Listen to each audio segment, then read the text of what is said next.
This is a Looney Studios podcast.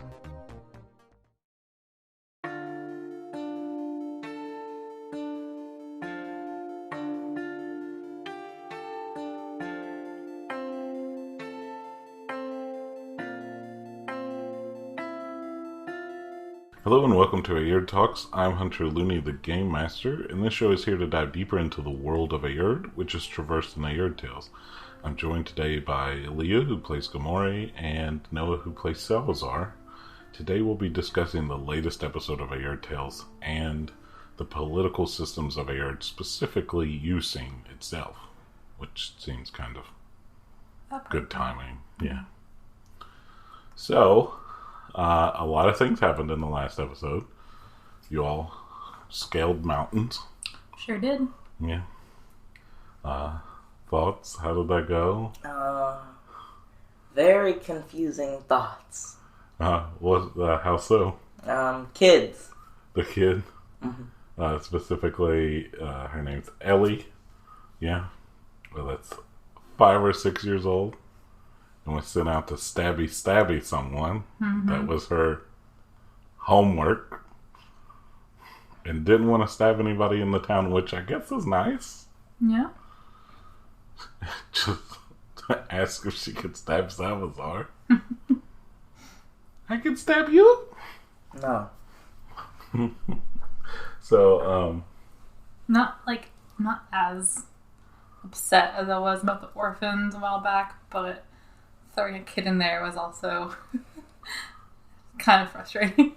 And throwing kids a definite into the wrench in our plan. But I also get why you did it. Because it adds something to, help us remember why we're doing this. and stakes, like, if you mess up this plane walking into town, Yeah. yeah. Yeah. Or not that, Pac isn't vulnerable or anything like that. No, not like that. So, and you're familiar, just tacking on something else, right? Mm-hmm. And outside of the game, we have all been a little stressed out about the next episode. Well, the first season, yeah. Yeah. But this next episode, is gonna make or break how a lot of things happen. Yep. Yeah. And y'all still aren't for certain what you're going to do. Nope. I'm pretty sure we're just gonna make it up when it happens. How it goes, you know. We've had weeks to think about this, and we still don't know. Yeah. Yeah, because I try to leave so much stuff open-ended for you all, so that however you all decide to play it, it can work out any number of variations. Mm-hmm. And I've also been a little stressed about it, trying to get you all to nail down a plan, which is not fair because I don't normally make you all nail down a plan ever, right? Yeah. But I think I was stressing out about it too. Yeah. Because, high stakes, man. yeah, and because the dice are allowed to tell their own story too, so y'all could go in and do a persuasion roll, and it doesn't go great. Mm-hmm. And that I have to go with what happens. So, yeah. So, is next episode of Aerde Tales going to be the most stressful one? I mean, probably, but also we don't know what's coming after that, so... Yeah. So, most stressful one so far. Wait, how many more do we have? So, it goes... 3? You have... it's generally about 24 episodes in a season, give or take. It depends on... I have it to where it could stretch. It depends on what happens. Oh, okay. So, next episode is 22. So, I currently am guesstimating it's going to be 24 or 25 episodes. Depends on how everything goes. Mm-hmm. So, next one is 22. Yeah. And I peek behind the screen. I have it tentatively named Arrival in Ucing. So, depends on how everything goes. It could change. What? What? What? A rival in Ucing. I mean, yeah, I would hope so. What else are we going to do? Stay in this cave forever? I mean, if something crazier happens during the episode, I'd have to rename it, right? Guess. The Death of Puck. Oh my god, no. So, yeah. So I'm guesstimating 25 episodes for this first season.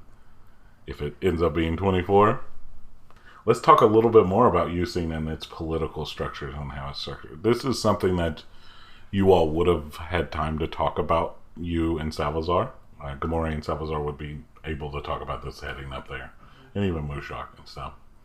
So the way it's structured is you have a Doan, which is the leader of the leader of the city. Yeah. And so this person is also the de facto leader of the Assassins Guild and the Thieves Guild across the continent, and rules that from Ucing. Across the continent? Yeah, which is an island. Okay. It's about the size of the state of Arizona-ish. But every Assassin's Guild and what else? Thieves Guild. Oh. Has Salvazar been in one of those? Yep. So he controls those? Yep. That he's been in? Huh. Yeah. That's crazy. Anything that's taken, any news that those come across, it's also like a shadow network of information and stuff that can be used to help facilitate things happening. Mm-hmm. So that the Doan runs those from Ucing, generally doesn't ever leave Ucing. And there is also a, quote, council of elders, but they're not like that stay inside of Ucing as well, that are kind of like his people that he goes to with questions about finances, facilitation of things and stuff. They're not really old per se. They can be, but they're not. They don't have to be. Okay. That's just what it was called at one point, and they just kept the name. Oh, you're saying elders does not make them necessarily super old. Okay. Yeah, like they're not. Like they could do some fighting if they need to. Okay. Generally, a Doan's day-to-day life is they oversee ceremonies. They oversee big missions and stuff like that for the students. And so they'll like come and do a little ceremony to send them out to do like their final graduation assassination and dole out discipline to people in the city, make their judge, jury, and if need be, executioner. Cool. Yeah. One person should definitely have that much power. Yeah, they are the like one seat of power in the whole city. Mm-hmm. All the decisions go through them. They get to make every decision about everything. Now, like those instances in places like that, there are people that vie for power and have that person's ear and manipulate decisions to do things to help themselves and help others and stuff. Mm-hmm. So, and the way that, like, there's not really family units in Ucing. When children are born, they're pretty much donated to the city, and all of the kids the same age are raised together in a group. You give birth to a kid, they're the city's now. Yeah. That group of 1-year-olds or whatever, you know, like newborns, mm-hmm. grow up together. You're like, it's like you're immediately enrolled in school, and you don't ever know necessarily who your parents are, ever. The city is your parent, quotation marks. Wow. And as we know, that city is then thinks that everybody should go the path of learning how to be an assassin and thief, and has very tough training regimens that are abusive and crazy. So zooming out, Ucing shadow controls the 3 port cities at the base of the mountain near them. Ucing isn't technically its own country. It isn't technically part of any of the other countries that are on this island. But all the rest of those countries leave those alone, those 3 cities. And Ucing taxes them, and they get them supplies and everything like that, or people die. Mm-hmm. If Salvazar and Mushuk are successful, I assume a lot of that's going to change and stuff. Do you have any ideas on what Salvazar and Mushuk think they want to do? No. I'm more live in the moment. Okay, So, okay. Yeah. Also, don't want to ruin the surprise. uh-huh. Yeah. I mean, yeah. It's what I could drill down deeper into, like, the structural things of all this and everything, but generally a day-to-day operation of the Doan is they wake up, they have breakfast, they go and train till a little bit after lunch time, they have lunch, they publicly train in a courtyard so everybody can see how powerful that person is and knows not to mess with them because they are the best in the city and the most powerful, and if you come at them, you're going to die. So ruling by fear.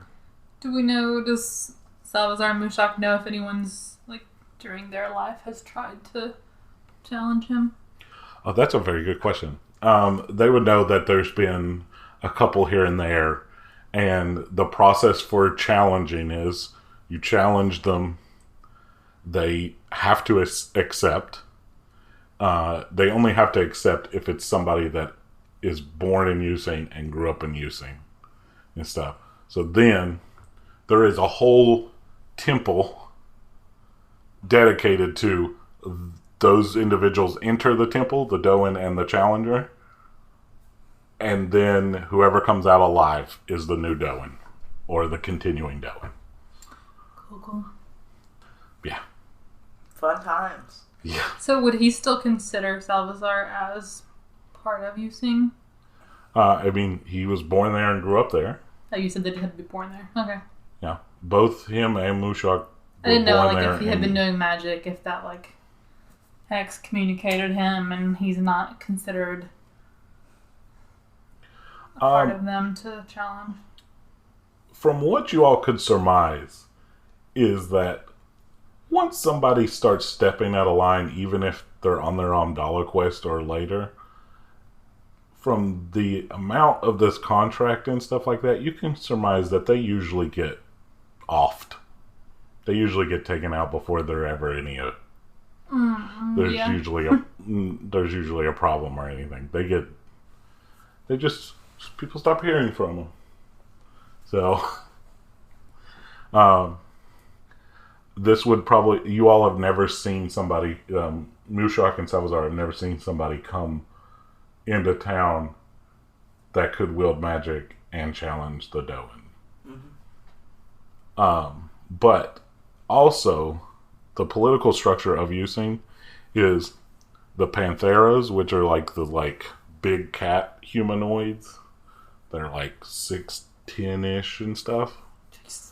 They're like the ruling elite. They get treated way better. The Pumanoids and stuff get treated like trash, but are still like looked upon as they could be useful assassins and thieves. Like they're still serviceable. Mm-hmm. And then the Mifsies, which are the small short cat people, are just treated like servants and stuff. They don't even get to learn how to be assassins or thieves. They're just so like there's all these different crews of cat people in this town. There's not generally anybody that's not a cat person. And then that's the tiers of the class system there. So you all have never seen a person not a Panthera challenge the Doan either. He's a Panthera, right? Yeah, he's like a white tiger dude. Like, he's jacked. He is really good at martial arts. He didn't get to be Doan by being a schlub. He is like a beast in that regard of martial arts. And did he beat someone or did he become by challenging? Oh yeah. How long has he been? He's the longest running Doan. He has been it for his whole life, which Salvazar's whole life. So that's just like to be on the top of your game that long and defeat all your challengers. That's not like okay, BD. Yeah. But also might lend itself, you all had said at one point that Mushuk and Salvazar were going to co-challenge him. And that class system might lend itself to him accepting a challenge from two Pumanoids, because he will be like, two of you is still not as even close to good enough to defeat me. So are the elders and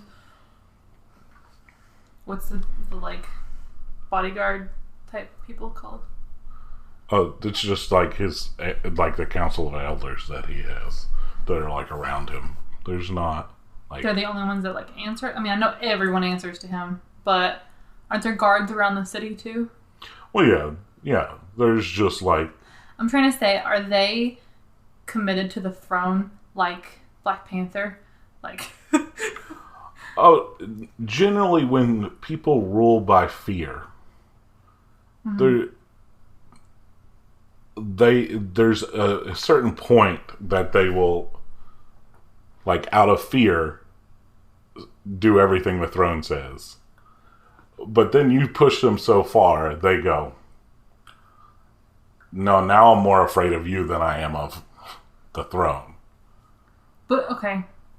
Yeah, I get You're it. saying how many loyalists are in the city? I'm saying if Salvazar and Mushuk beat him. Yeah. Or just Salvazar, whatever. Okay. And they become the new Doan. Yeah. Are those people like actually going to? Most of the people will be in such shock, should fall in line. But like Alec has said, they've done this before, and they can help with the transition. Right. Okay. I'm sure, like Alec would send people to assist. Killing people? Or keeping people in line. Oh, God. Hey, you don't have to do the Alec voice. I was going to say, you sounded like a mix between yourself and Alec on that last line. Sorry. Stop! You don't look sorry. It's fun. Alec is one of my favorites to play. Well, yeah. Who's your other favorites? I mean, I like talking like Park. Yeah. Even though there was a time I lost the voice there for a little bit. I kind of like talking as Ellie, though. Can I stab you? But I don't know. I like all the characters. That's why I like being No able returns. to. That is fun too. No returns. And what was the guy that sold Salvazar a stick? Or tried to? Oh, that wasn't Dave? even on the. That wasn't even on the podcast. That It was before. when we were playing off podcast. It was a crazy magic shop owner called Dave's Magic Emporium, and tried to sell Salvazar a stick because he thought Salvazar was like an easy target. Was it Dave or Dale? Maybe Dale. it was Dale. Yeah, Okay. it might have been Dale. Dale's Anyway. Magic Emporium. Sidetracked. Yeah. So, the Council of Elders are generally loyal to the Doan. So, But if humanoids take it over, but also the wide scale amount of changes that I believe Salvazar and Mushuk want to do, it will be taking some coercion. How many elders are there? A bit. Why are you answering some of my questions and not that one? Y'all are about to walk into the city. I can answer some of the structural things. Alright. I'm just sitting here thinking, like, if they just walk in and challenge him and he accepts, like, why do we bring all these people? So I'm trying to, like... Because we want to jump in I'm wondering if there's going to be, like, an after battle. Yeah, but what if you had walked in just you, the three of you? He could easily be like, no, and what are y'all going to do about it, right? You said he has to say yes, though. Yeah. But he also does what he wants. Yeah. Okay. He's supposed to say yes. Alright, well, alright. Well, it depends on how the dice rolls, right? Mm-hmm. And how you all make this plan happen. Mm-hmm. Well, yeah. Do y'all have any other questions about Ucing? No. Is how I've described Ucing how you've been picturing it in your brain? No? A little bit. What, has there been any bits that you were thinking about differently? No. If you were to describe what you've been picturing Ucing looking like, can you? I know that's putting you on the spot. Like different quadrants. Like it has different, like, this is the rich people's section of the city. This is like the Pumanoid sections of the city, and then this is the Mifsties, the servants. Yeah. Mm-hmm. Yeah. I mean, it's a very classist system and stuff that Mifsties pretty much, they could never be taught how to be assassins or thieves. That also means that they don't generally die as much, so there are more of them. I just realized I've been thinking of it like imagining it as having a lot of rock in it and like stone. Well, and also like really high up on like a like on the edge of, on the peak of a thing, instead of, it's like, think of it as there's a valley at the top of the mountain, like it's still that high and you're like pretty close to the peak, but there's a valley between a bunch of mountains. And so it's like grass and forest surrounding it and stuff like that. It's not set like on the edge of a peak of a mountain and stuff. Okay. So it's high altitude, but it's like flat-ish in the city. It's in its own valley and stuff. Alright. Well, that brings us to the end of this episode of Aerde Talks. In the next episode, we'll talk about the political systems in the United Provinces of Day, which is where you all were going around before you returned to Desmondon, with like Vatten and stuff. Alright, let's take care of some housekeeping. Our adventures encounter magical items, and I want to invite everyone to visit patreon.com/Looney Studios. The link is in the description. And on the front page, there's a link to a Google form where anyone can submit an idea for a magical item. Anyone can do this, you don't have to be a patron. And you can do it anonymously or put your name or username to it to receive credit if we use it. Please add to this list. We love seeing the magical items that people make. And also, while you're there, please check out the Looney Studios Patreon. If you become a patron, you gain access to the podcast early, among other perks. And speaking of Patreon, I want to thank all our patrons. Thank you for supporting Looney Studios and Aerde Tales. And Looney Studios can be found at looneystudios.com and at the social media platforms listed in the description. Please give a review on your favorite podcasting site, like, comment, and subscribe on YouTube, and submit magical items on our Patreon. The Looney family hopes that you have a wonderful day.